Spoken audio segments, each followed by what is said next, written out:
everybody, welcome back to my channel. If you're new here, I'm so glad you stopped by. Today I'm going to be making brown butter pecan shortbread. Now, if you've had regular shortbread, you know it melts in your mouth, it has a great taste, but we're going to amp it up a little bit by browning our butter first, and that's going to give it a nice, rich, nutty taste. These are so good. Look, they melt in your mouth, seriously. So stay tuned and I'll show you exactly how to make them. You're going to need 2½ sticks of softened salted butter, 1 cup of pecans, 1/4 cup of light brown sugar, 2 teaspoons of vanilla extract, 1/2 cup of granulated sugar, 2½ cups of all-purpose flour, and some demerara coarse sugar for the outside of our cookies. Now first we're going to toast our pecans in a dry skillet over medium heat for about 5 minutes, stirring often until they get toasty.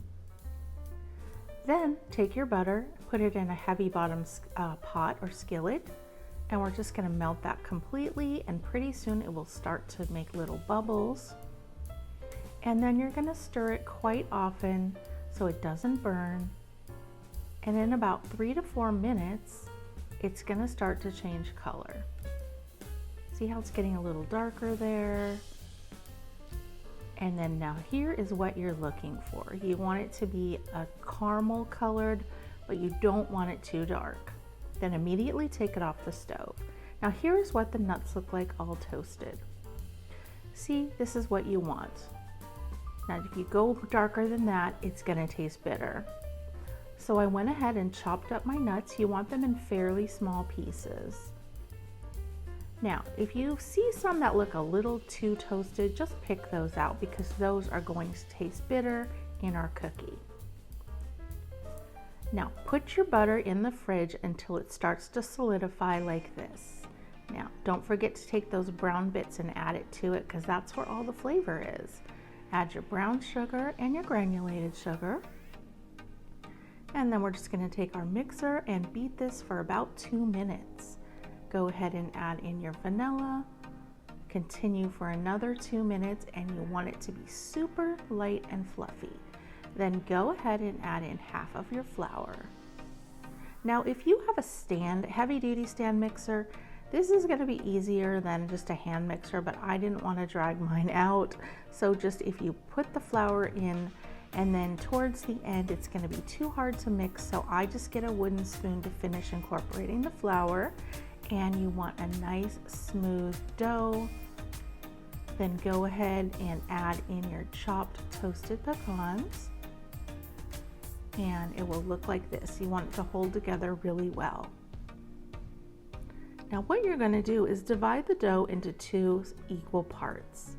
Then you're going to wrap it in some saran wrap in the shape of a log. Now the logs don't have to be exactly the same.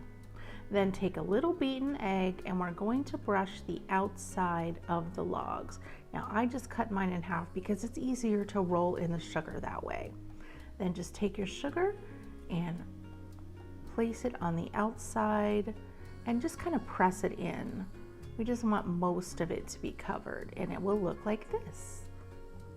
Then all we're going to do is slice them in 3/4 inch about pieces. We're going to place them on our baking sheet, and then we're going to take a little flaky salt and just put a slight bit over the top. You don't want to go crazy with the salt. If you don't have flaky salt, you could also use kosher salt. And try not to get them too close together. Try to space out the pieces. We're going to bake these at 350 for 14 to 15 minutes. Now they won't look brown on the top, but if you flip them over, they should be a nice brown color on the bottom. I'm doing my second batch. Now see, this is how they look. Don't they look delicious? And they seriously smelled so good. Now I want to show you, here's the bottom. They're going to be nice and brown. So I hope you guys are going to give these a try. They're absolutely delicious.